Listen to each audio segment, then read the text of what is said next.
안녕하세요. 안녕하세요. 저는 3월부터 수능 때까지 강남 앤서를 다닌 이주원입니다. 안녕하세요. 저는 현역때 반년 그리고 반수 반년 강남 앤서를 다닌 이강희입니다.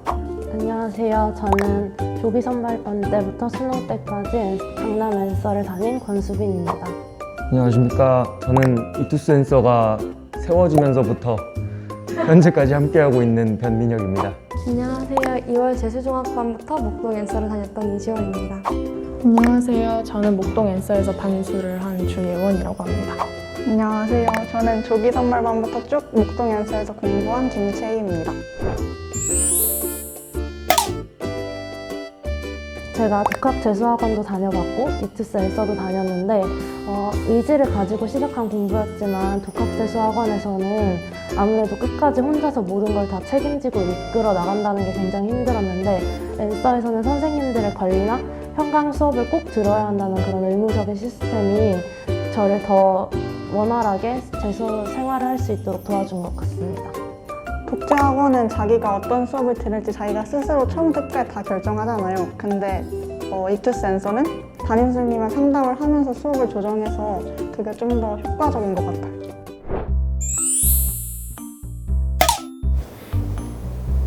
저는 반이 없어서 관리가 부실하다기보다는 반이 없으니까 선생님이 1대1로 더 잘 관리해 주신 것 같았고, 반이 있으면 반끼리 단체로 해야 하는 것 중에 저한테 잘 안 맞는 게 있을 수도 있는데 그런 게 없어서 오히려 더 효율적이었던 것 같습니다. 저는 반은 있긴 하지만 보통 생각하는 수준별로 나누는 반이랑은 조금 다르게 구성되어 있다고 생각합니다.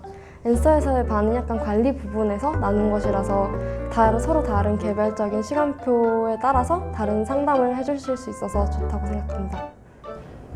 타 재수학원들과 달리 담임 선생님께서 학생 관리만 담당하시기 때문에 개인의 상담이나 학습 관리는 오히려 더 잘 이루어진다고 생각합니다. 저는 이런 거는 상상 못 했는데 학원에서 아침에 하던 컨텐츠들 같은 거를 다 집으로 보내주셔서 그냥 학원 다니는 거랑 똑같이 원래 풀던 날에 컨텐츠를 풀 수 있어서 좋았습니다. 휴원 기간에도 담임 선생님한테 메시지로 기상 시간이나 플래너 같은 것들을 보내야 했고 또 선생님께서 피드백도 굉장히 잘해주셔서 저는 흐름 잃지 않고 계속 공부할 수 있었어요. 저는 집에서 공부를 할 때 아무래도 평소 하던 양보다 좀 텐션이 떨어져서 양을 맞추지 못하는 경우가 있었는데 그런 부분들을 말씀을 드렸더니 원래 학원에서 하던 학습 상담을 영상통화로 하면서 얼마나 했는지 지금 찍어서 보내라고 하시는 걸 보면서 좀 더 자극을 받고 정신 차려야겠다 이런 순간들이 있었기 때문에 코로나 시기에도 좋았던 것 같습니다.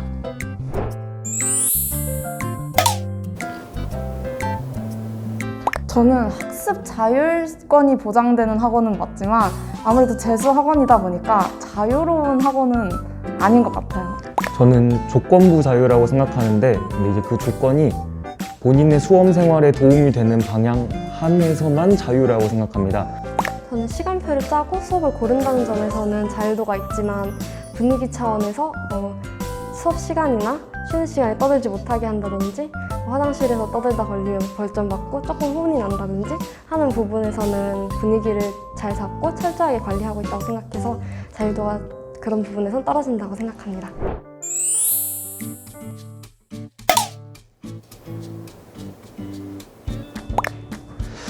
아무래도 앤서는 학생들이 수업을 선택해서 들어가기 때문에 그 강사의 선호도에 따라서 학생 인원수가 달라지는데 그게 이제 선생님들께는 바로 강의 평가가 될 수 있는 기준 중에 하나라고 생각을 합니다.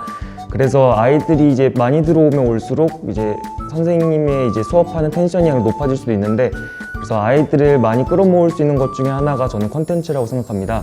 그래서 선생님들 역시 그런 양질의 컨텐츠와 이제 컨텐츠의 양을 더 늘리려고 하는 그런 경향이 없지 않아 있기 때문에 컨텐츠는 충분하다고 생각합니다.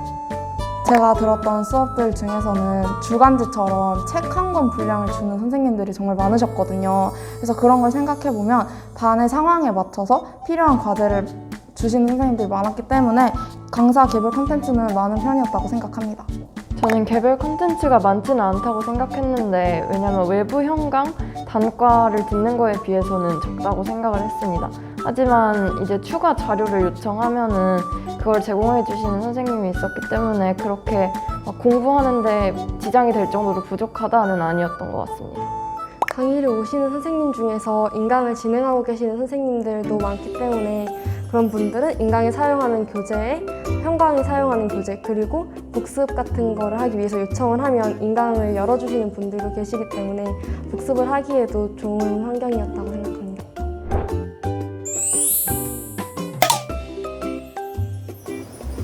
저는 세모를 들었는데 이유는 아침엔 국어나 의무형 컨텐츠 모의고사와 같이 꼭 응시하고 참여하라고 하시는 컨텐츠들이 있는데 이게 의무라고는 하지만 본인 상황에 맞춰서 선생님들과 상담을 통해서 뭐 참여하든 아니면 자습 시간을 확보하든 이렇게 변동적으로 운영할 수 있기 때문에 세모라고 생각합니다.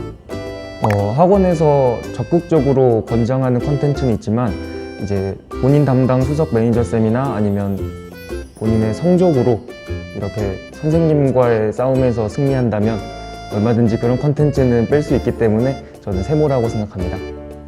저는 성적별로 선생님이 수학이 이 점수 이상이 아니면 5027을 꼭 응시해라 라고 하셔서 그걸 강제라고 생각을 했는데 아무튼 그런 식으로라도 선생님이 권유를 해주시니까 좀 자기 실력을 정기적으로 점검할 수 있을 것 같아서 그런 콘텐츠들이 오히려 강제인 게 좋았던 것 같습니다.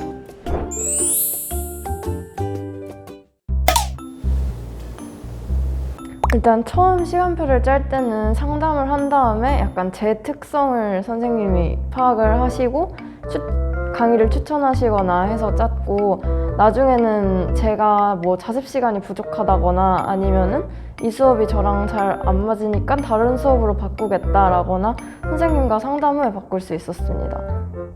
저는 특히 초반에 시간표를 짤 때 선생님들을 잘 모르니까 다양한 수업들을 무조건 넣고 정정기간을 빼는 형식으로 시간표를 짜는 일이 많았는데 그렇게 시간표를 뺄 때마다 수업을 뺄 때마다 담임 선생님께서 이 수업은 왜 뺐는지 혹은 왜 빼지 않고 두었는지 그런 것을 계속 물어보셔서 짤 때 많이 도움이 되었던 것 같습니다.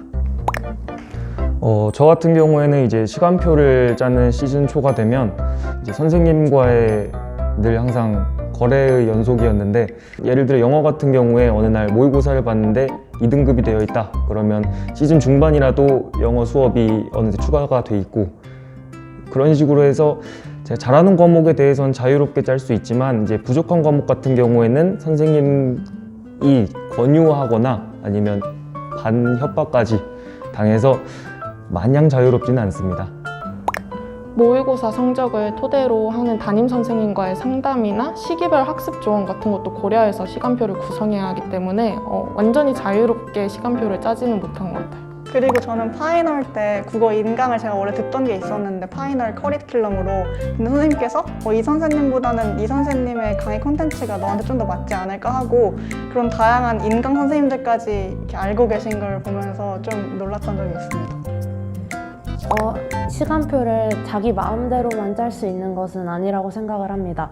기본적으로 상담을 할 때 항상 모니터의 선생님께서 제 나만의 시간표를 띄워놓고 이제 상담을 하시는데 그때 이제 시간표와 제 모의고사 성적을 같이 보면서 이 수업은 왜 듣는지, 이 수업에서 얻어가는 건 무엇인지, 지금 이 성적이 떨어졌으니까 이 수업을 추가하는 건 어떨지와 같은 상담이 진행되기 때문에 자유롭게 선택하는 것이 아니라 제 선호도와 선생님의 조언을 합쳐서 만드는 것 같습니다.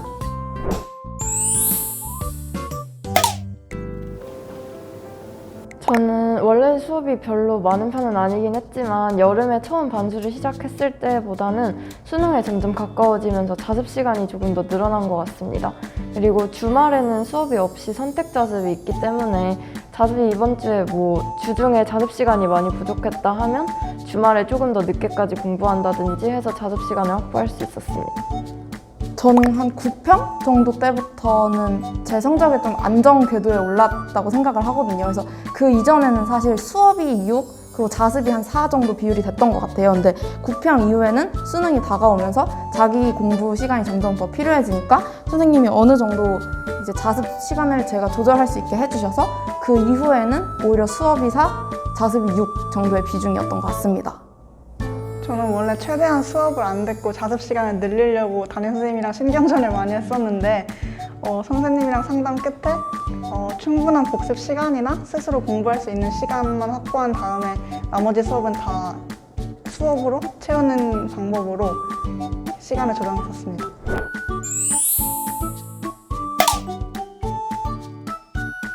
네, 학원비 굉장히 비쌉니다. 비싼데 생활면에서 저는 만족을 했었습니다. 근데 이제 올해부터는 가격이 굉장히 내려갔다는 소식을 듣고 좀 억울한 감이 없지 않아 있습니다. 사실 학원비 자체만 놓고 보면 싼 건 아니긴 했지만 따로 외부 현강도 나갈 필요가 없었고 뭐 컨텐츠비도 따로 받는 게 아니었기 때문에 그런 점을 고려하면 나쁘지 않았던 것 같습니다. 저희는 강남 앤서에 비해서 학원비가 조금 더 저렴했던 것도 있지만 제가 고3 때를 생각해보면 논술학원에다 단과학원 여러 개에다가 또 독서실비까지 따로 들어갔던 걸 생각하면 지금 앤서의 가격은 훨씬 더 가성비 있다고 생각합니다. 그리고 또 올해는 강남 앤서 학원이랑 목동 앤서 학원이 가격차가 많이 줄어들었다고 해서 아무래도 좀 부담이 많이 줄지 않았나 하는 생각이 듭니다. 약간 제가 그런 사람인데 주변 사람들한테 좀 많이 휘둘리는 친구들이 여기 와서 공부를 하면 좀 이렇게 혼자서 집중하고 뭔가 다른 친구들과 동선이 겹치지도 않으니까 많이 도움이 될 것 같아요. 저는 물론 혼자 공부 열심히 하는 학생들도 너무나 적합하지만 저처럼 고3 때 살짝 빡빡한 스케줄이나 이런 것 때문에 스트레스가 좀 많이 쌓여 있어서 재수를 하기 싫다고 우기는 그런 학생들을 억지로 넣기에는 가장 최고의 학원이 아닌가 하는 생각이 듭니다. 저는 한 과목이 특히 취약한 학생들이 오면 시간표 구성을 좀 여유롭게, 유연하게 할 수 있기 때문에 추천하고 싶습니다. 저는 이제 공부하다가 힘들 때 따뜻한 보살핌을 받기를 원하는 학생들이 오면 정말 좋을 것 같습니다. 저는 제 공부 스타일이 확고하게 있는 편이었는데 저의 공부 방법에 확신이 없었달까? 약간 그런 게 있었어서 그런 면에서 조금 도움을 받을 수 있고 또 제가 혼자서 공부하는 자습 시간이 많아서 이런 스타일을 가진 학생들이 오면 좋을 것 같습니다. 재수 생활이 우울하다고 생각할 수 있지만 어떻게 보면 자기 자신에게 정말 좋은 일을 해주는 거기 때문에 너무 우울하게 생각하지 말고 하루하루 노력하셔서 여러분들도 이번 입시에서 좋은 결과 있으셨으면 좋겠습니다. 재수가 힘든다는 말을 많이 들어서 걱정하는 분들 많으실 텐데 앞으로 남은 날들을 생각하면서 고민하지 말고 그날 세운 일들, 그날의 공부를 하다 보면 금방 끝날 것 같다고 생각합니다. 저는 점수가 오를까에 대한 가장 큰 걱정 때문에 재수를 망설였는데 학원에 들어와서 시키는 대로 따르면 무조건 성적은 오르게 되어 있더라고요. 그래서 걱정하지 말고 주저하지 말고 상담 받으러 오세요. 저는 현역으로 대학을 갔지만 제가 생각했던 대학 생활과 많이 달라서 다시 수능을 본 케이스인데 사실 가장 두려웠던 건 복학이었고요. 그때 생각은 안 해보고 후회하는 것보단 그래도 해보고 안 돼서 후회하는 게 낫다는 생각이었습니다. 여러분도 1년 더 투자하시면 좋은 결과가 있을 거라 생각합니다.